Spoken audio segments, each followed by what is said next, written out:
Hi everyone, Monica Mora here, nurse practitioner at Fertility, and this edition of Ask Monica, where you're going to be talking about mini IVF,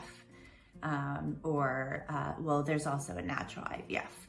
I want to start with why we make so many, or try to make so many eggs in regular IVF. It's because there is a true attrition rate that occurs with everyone, regardless of age. So you start off with a certain number of eggs retrieved, a certain number of them are mature, and only mature eggs can be fertilized. Then there's a certain amount that fertilize normally. Of those that fertilize normally, they need to go on to the cell stage at which an embryo implants, called a blastocyst. So you might start with 20 eggs retrieved and only get to 2 blastocysts. And you need to have a good quantity of eggs for that. And in order to make a quantity of eggs, we give you injectable stimulating medications that will hopefully that month salvage the number of eggs that you would normally make.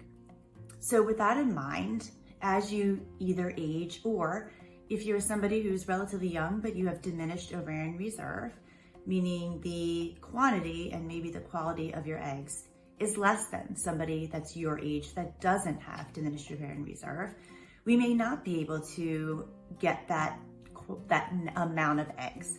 And I think we're so used to seeing how many eggs we can get that month, or thinking about that. But what we might need to do is just get a few good quality eggs and not worry about or work on that quantity. So that's the concept behind mini IVF. It's giving you a lot less medications. Sometimes it's giving you 5 days of an oral medication and a few days of injectable medications. Sometimes it's giving you some injectable medications at a low dose.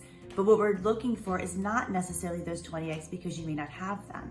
It might be whatever amount of eggs that you are producing that month and you withdraw from your egg supply. Maybe it's 5. We just want to keep them going. And maybe by being able to keep these eggs going, giving a lower amount of medication, we might be able to capture the better quality eggs or embryo and then make good quality embryos. So it's hard to wrap your brain around, I think, at first. For us in the fertility industry, it is too, because we're so interested in how can we get the most eggs. But really, we're not trying. The reason to get more eggs is to create a bunch of embryos so that we have a cushion to pick the best quality ones to transfer back. So maybe for people who have diminished ovarian reserve or are older, or both, the point is the end result is being able to transfer back hopefully a high quality blastocyst.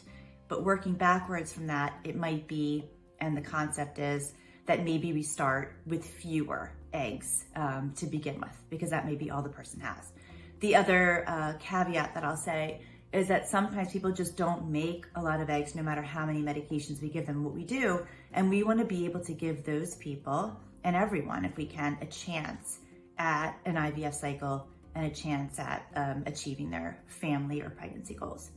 So I hope that's helpful. As always, please feel free. We love your questions. We love your topic suggestions to write in or send in to us what you would like to hear about. Thanks so much.